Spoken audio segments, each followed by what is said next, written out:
পৰহি একদম হেৰি হৈ গৈছে গোটেই সময় পাই মাছি উলিয়াই দিলে মনীষ আজি মাছ নিদিবি আজি নাপায় এনে ঘৰত যেতিয়া আজি মাছ দিব নাপায় আজি আমাৰ মাছ দিলে মানুহে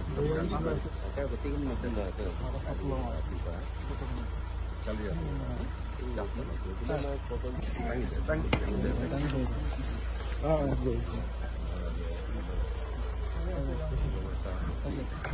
এইটো কোন আছে ভিতৰত লৈ যা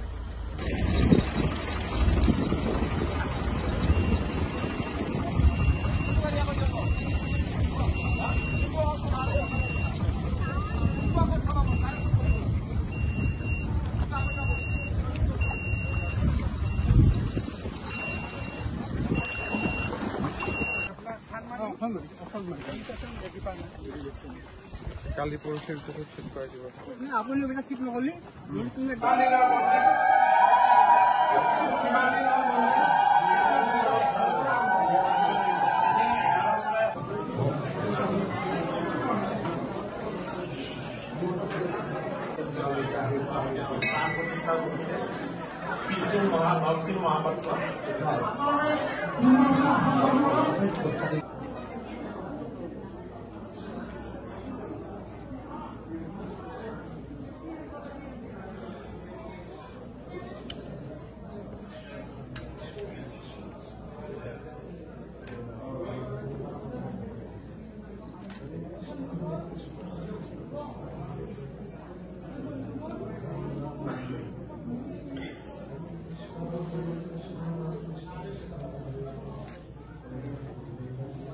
সভাপতি লোহিত কলিতা ডাঙৰীয়া আমাৰ মুখ্যমন্ত্ৰী মহোদয় সম্ভাষণ জনাইছে এই সম্পাদক এতিয়া এই বাইদেৱে মাৰি দিলে তাই বাবা তাই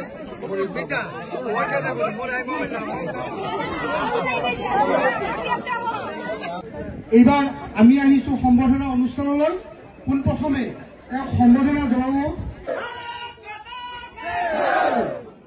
ইতিমধ্যে আমাৰ মাজত আহি উপস্থিত হৈছেহি অসমৰ যশস্বী আমাৰ সকলোৰে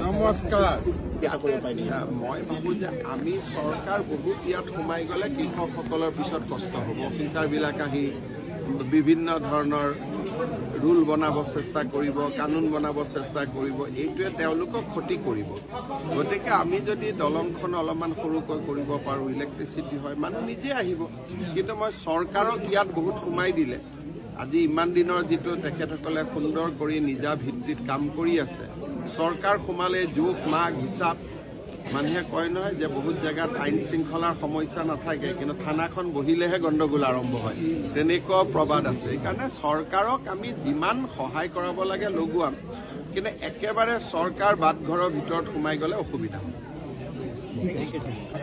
প্ৰধানমন্ত্ৰী কৃষক সন্মান নিধি বা ইৰিগেশ্যনৰ ব্যৱস্থা এই গোটেইখিনি আমি তেখেতসকলক কৰিম গৰুকুটি কৃষি ফাৰ্মৰ দৰে ইয়াত এটা পৰিৱেশ সম্ভাৱনা এটা আছে গৰুকুটি কৃষি ফাৰ্মটো আমি চৰকাৰীভাৱে কৰি আছোঁ আৰু দুই এটা প্ৰজেক্ট ডেভেলপ কৰি থকা হৈছে কিন্তু ৰাণী চাপৰি অলৰেডি ডেভেলপ গতিকে ৰাণী চাপৰিত প্ৰজেক্ট কৰাৰ কথা নাই কাৰণ এইটো প্ৰজেক্ট আজি এখেতসকলৰ আজু ককাৰ পৰা ককাকৰ পৰা পিতৃলৈকে সন্তানলৈকে চলি আছে খালি এখেতসকলৰ অভাৱ অভিযোগখিনি দূৰ কৰি দিব লাগে গতিকে মই চেষ্টা কৰিম যাতে এখেতসকলৰ অভাৱ অভিযোগখিনি আমি দূৰ কৰি দিব পাৰোঁ লাহে লাহে আমাৰ অসমত এনেকুৱা কেইবাখনো ফাৰ্ম গঢ়ি উঠিছে আৰু মই ভাবোঁ যে আমাৰ চৰ চাপৰিত থলুৱা কৃষকে যে খেতি কৰিব পাৰে ৰাণী চাপৰি এটা তাৰ বহুত ডাঙৰ উদাহৰণ যেনেকৈ মাজুলী চাপৰিত খেতি হৈছে ৰাণী চাপৰিত খেতি হৈছে য'তে আমি চৰ চাপৰি আমাৰ পৰিত্যক্ত অৱস্থাত আছে অসমীয়া ল'ৰা ছোৱালীবিলাকে আগবাঢ়ি গৈ তাত খেতি কৰিব লাগে। সম্ভাৱনা লুকাই আছে, বহুত ইনকাম কৰিব পাৰি। ইয়াত যিবিলাক ভেজিটেবলছ উৎপন্ন কৰা হৈছে বজাৰত দামো পায় আৰু বহুতে ইয়াৰ পৰা আহিও লৈ যায়। সেইকাৰণে মই ভাবোঁ যে আমাৰ অসমীয়া যুৱ সমাজে খালি থকা মাটি বেলেগক এৰি নিদি আমি খেতি কৰিব লাগে। আৰু বহুত জেগাত এতিয়া মেজ যি খেতি কৰা হয় তাৰ বহুত দাম পোৱা যায়। আমাৰ ইথানল ফেক্টৰীবিলাক হৈছে অসমত বহুত মেজৰ প্ৰয়োজন আছে। গতিকে মই ভাবোঁ যে আমাৰ বিভিন্ন খেতি আমি কৰিব লাগে আৰু কৃষিৰ জৰিয়তে আমি বহুদূৰ আগুৱাই যাব পাৰোঁ। সেই কথা এই কথা প্ৰমাণিত হৈছে। লোকৰ দ্বাৰা গৰু চোৰৰ কথা কৈছে তেওঁলোকে। ইয়াতে কিছুমান সমস্যা আছে, নদী দি কিছুমান লোক আহে, ইয়াত পোহনীয়া জন্তু আদি লৈ যায় আৰু ৰিভাৰ পুলিচক ষ্ট্ৰং কৰিব লাগিব। লাহে লাহে মই ইয়াত আজি আহিছোঁ, পৰিৱেশটো পৰিৱৰ্তন হৈ যাব। অকণমান চৰকাৰৰ পৰা তেওঁলোকক সহযোগিতা লাগে। ক'ৰবাত যিমান সহযোগিতা আছে তাতকৈ আৰু অলপ বেছিকৈ কৰিব লাগে। এইখিনি আমি নিশ্চিত কৰিম। ঠিক হৈ যাব। যিখিনি আজি সমস্যা আপোনালোকে দেখিছে সেইখিনি আৰু 4-5 মাহ পিছত এইখিনি সমস্যা নাথাকে। মই ঠিক কৰিম। পলটুং ব্ৰিজ কিছুমান কৰা হয় যিটো খৰালিৰ সময়ত থাকে, বানপানীৰ সময়ত নাথাকে। এতিয়ালৈকেতো কোনো চিন্তা কৰা নাই, অলপ সময় লাগিব। মই ডিপাৰ্টমেণ্টক পঠাম, তেওঁলোকে এটা ঠিক ঠাক কৰি বনাই দিব যে হয় এনেকৈ কৰিলে হ'ব। মনটো বান্ধি ল'লে সমস্যাটোৰ কেতিয়াবালৈকে সমাধান হৈ যায়। গতিকে অলপ মনত চিন্তা কৰিছোঁ যে ইয়াত ইচ্ছা কৰিলে ইলেক্ট্ৰিচিটিও কৰিব পৰা যায়, এটা সৰুকৈ দলঙো দিব পৰা যায়। গতিকে মনটোত এটা বান্ধি লৈছোঁ। কিন্তু মই যিহেতু টেকনিকেল মানুহ নহয়, কিবা এটা কোৱাও দিগদাৰ। টেকনিকেল মানুহখিনিক পঠোৱাৰ পিছত মই ক'ব পাৰিম আৰু ইয়াতো আহিয়ে থাকিম, আপোনালোকে লগ পায়ে থাকিম। উমৰাংচুত উদ্ধাৰ অভিযান চলি আছে, তাৰ বিশেষ সফলতা। উমৰাংচুত আমি যিটো আন্দাজ কৰিছোঁ, যিটো গাঁত আছে বা যিটো হোল দি মাইনিং কৰা হৈছে তাৰ লগত ক'ৰবাত নহয় ক'ৰবাত কপিলী নদীটোৰ সংযোজিত হৈ আছে। 650 মিটাৰ এৰিয়াত আছে। তাকে মানে কপিলী নদীটো তলত এনেকুৱা লাগে যেন সংযোজিত হৈ আছে আৰু বহুত গোটেই 36 ঘণ্টা 48 ঘণ্টা পাম্প চলালেও 1 ফুটতকৈও কম পানীহে কমে। সেইকাৰণে উদ্ধাৰ অভিযানত অসুবিধা হৈছে। আজিৰ পৰা জিঅ'লজিকেল ছাৰ্ভে অৱ ইণ্ডিয়াই ষ্টাডি কৰিছে যে তাতে যে মানুহে যেনেকৈ কয় যে কপিলীৰ সোঁত এটা ইফালেদি বৈ গৈছে, সঁচা মিছা কোনেও ক'ব নোৱাৰে। এতিয়া জিঅ'লজিকেল ছাৰ্ভে অৱ ইণ্ডিয়াই এটা আমাক কমেণ্ট দিব আৰু বৰ্তমান আমি ডি ৱাটাৰিং বা পানী গুচাব চেষ্টা কৰি থাকিম। 3-4 দিন পিছত গোটেই বস্তুটোৰ ওপৰত এটা আমি ভিউ এটা ল'ব লাগিব। মাননীয় মুখ্যমন্ত্ৰী হিমন্ত বিশ্ব শৰ্মাদেব জিন্দাবাদ। মাননীয় সমূহ ৰাজ্যলৈ আমাৰ ব্ৰহ্মপুত্ৰ কলা কৃষ্টি সংঘ তথা আমি সকলোৱে ভেলাঘৰৰ অগ্নি দেৱতাক সেৱা প্ৰাৰ্থনা ভোগালী বিহু সন্মিলনী অনুষ্ঠিত কৰি সাংস্কৃতিক অনুষ্ঠান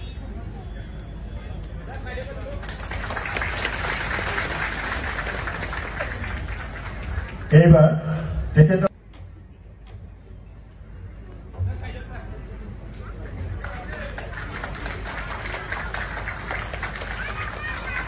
আমাৰ তেখেতক আমি তেখেতক 2007 বৰ্ষতে তেখেতক আমন্ত্ৰণ কৰিছিলোঁ। তেতিয়া তেখেতৰ স্বাস্থ্যমন্ত্ৰী হৈ আছিল আৰু আমি তেখেতক সযতনে ৰাখি থৈছিলোঁ তেখেতৰ উপহাৰ। এইবাৰ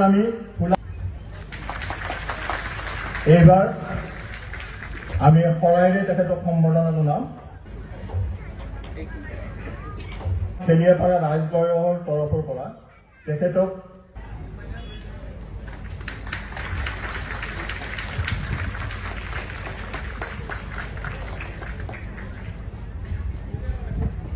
ভোগালী বিহু উদযাপন সমিতিৰ সভাপতি নীলন দাস ডাঙৰীয়া, শ্ৰী হেমেন দাস ডাঙৰীয়া, খাদ্য আৰু অসামৰিক অগ্নি দেৱতাক সকলোৰে কুশল মংগল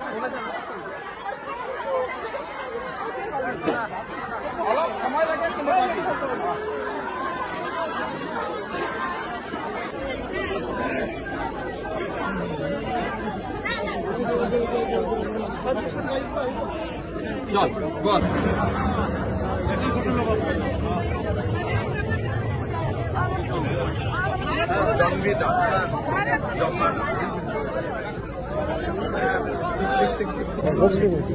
আচ্ছা ইয়াত আৰ্টিফিচিয়েল হেৰি এটা লগাই দিলে ইয়াৰ গোটেই হাত ফুটি হৈ যাব। আপোনাৰ নাম কি? মোক ডিভাইচ দিয়ে নহয় ইয়াৰ আপোনাৰ কি হয়? ৰিয়াজৰ ল'ৰা। এটা কাম কৰিম, মই অকণমান বাংগালুৰত মই সুধি লওঁ, কিবা এটা কৰা ৰাস্তা এটা ওলাব আৰু আজিকালি ট্ৰান্সপ্লান্টটো হৈ যায়। মই 1 বছৰ আগতে আপোনাক কৈছিলোঁ হেৰি কৰি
মনত আছে ইয়াৰ পিছতে আমাৰ স্থানীয় আবেদী আংশাৰী সভা 14 জানুৱাৰী 2025 বিষয় স্মাৰক পত্ৰ মহাময়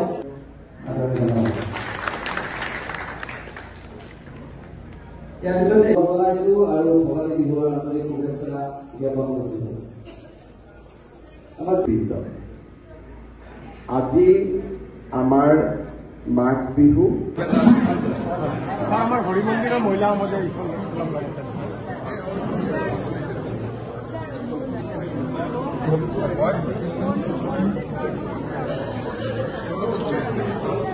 ঘৰটো গোটেই জ্বলি গ'ল।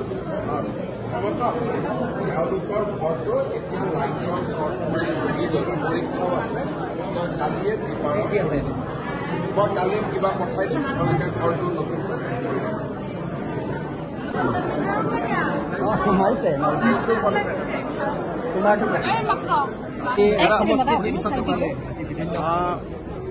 আজি ভোগালী বিহুৰ দিনটো ৰাতিপুৱা মই ৰাণী চাপৰিত গৈছিলোঁ, বাকী আমাৰ গাড়ীগাঁও গড়ল এতিয়া কদিলাপুৰতো যাম। ৰাইজৰ লগত কথা বতৰা পতাৰো সুযোগ ল'লোঁ। আজি যিহেতু বন্ধ দিন, সকলোকে লগো পালোঁ, ভোগালী বিহুৰ শুভেচ্ছাও জনালোঁ। সব উত্তৰ দিয়ে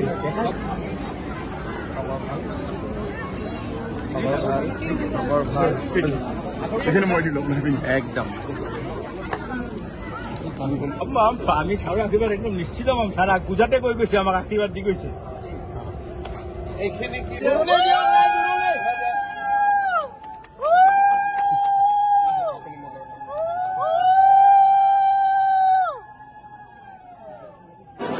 দ্বিতীয়তে আমাৰ ভৱন পৰিচালনা কমিটিৰ সম্পাদক যোৱা মাহত মোক কৈছিলে যে ভৱনটো উদ্বোধন কৰি দিব লাগে, কিন্তু মই মনতে ভাবিছিলো যে পুহ মাহত বৰ ভাল নহব, গতিকে মাঘ বিহুৰ দিনাখনেই সংক্ৰান্তিৰ দিনা এই ভৱনটি আমি উদ্বোধন কৰিম। আৰু আজি যোৱা মাহত মোক কৈছিলে যে ভৱনটো উদ্বোধন কৰি দিব লাগে, কিন্তু মই মনতে ভাবিছিলো যে পুহ মাহত বৰ ভাল নহব, গতিকে মাঘ বিহুৰ দিনাখনেই সংক্ৰান্তিৰ দিনা এই ভৱনটি আমি উদ্বোধন কৰিম। আৰু আজি আমি শৰীৰৰ পৰা গুচাই ল'ব লাগিব আৰু যি ধৰণে জন্মিছিলো সেই ধৰণে আমি আকৌ ভগৱানৰ ওচৰলৈকে যাব লাগিব। ভাল কাম, কিন্তু মোৰ আৰ্থিক অৱস্থা হস্পিটাল বনাব পৰা নহয়, মই গছ এডাল ৰোৱাৰ কোনো সংজ্ঞা নাই। যোনে যেনেকে পাৰে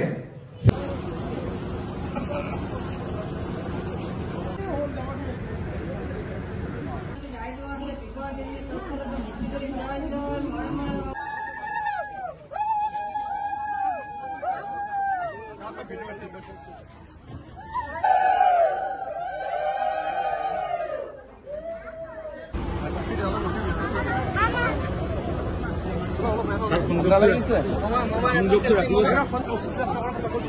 চিন্তা কৰিব নালাগে।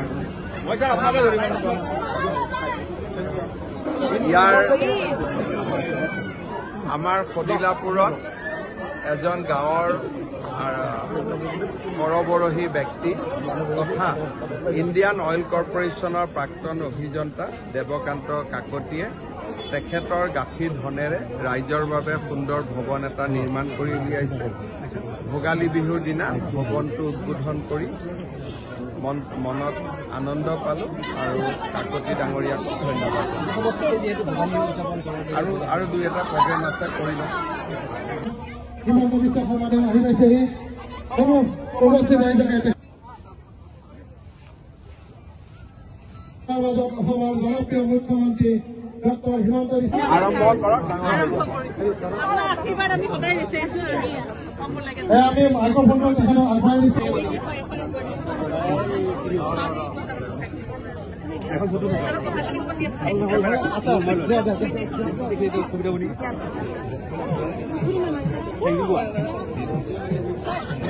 আটাইকে মোৰ শুভেচ্ছা জনাইছো। আজি সংক্ৰান্তি আৰু আজিয়ে অসমৰ ৰাইজে মাঘ বিহু ভোগালী বিহু পালন কৰে। ভোগালীৰ মেজিয়ে ভোগালীৰ অগ্নিৰ পোহৰে অমংগল আঁতৰাই দিয়ে আৰু সমাজৰ পৰা অসুৱা অশান্তি সকলো আঁতৰাই লৈ যায়। মই ভাবো আৰু ভগৱানৰ ওচৰত প্ৰাৰ্থনা কৰোঁ, এইবাৰৰ ভোগালীৰ মেজিৰ জুয়ে আমাৰ সকলোৰে ঘৰলৈ সুখ শান্তি সমৃদ্ধি আৰু আলোকৰ পোহৰ কঢ়িয়াই অনাত মহিলাসকলে উদ্যোগ লৈছে। ভৱিষ্যতেও যাতে খুব ধুনীয়াকৈ ভোগালী মেলা চলি থাকে, তাৰ বাবে মই মোৰ শুভেচ্ছা জনাই আকৌ এবাৰ সকলোকে ভোগালী বিহুৰ শুভকামনা জনাই মই মোৰ বক্তব্যৰ সামৰণি দিওঁ।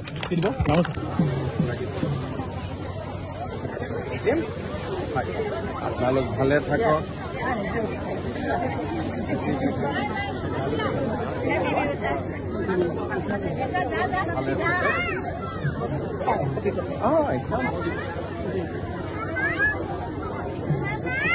ভাল খবৰ।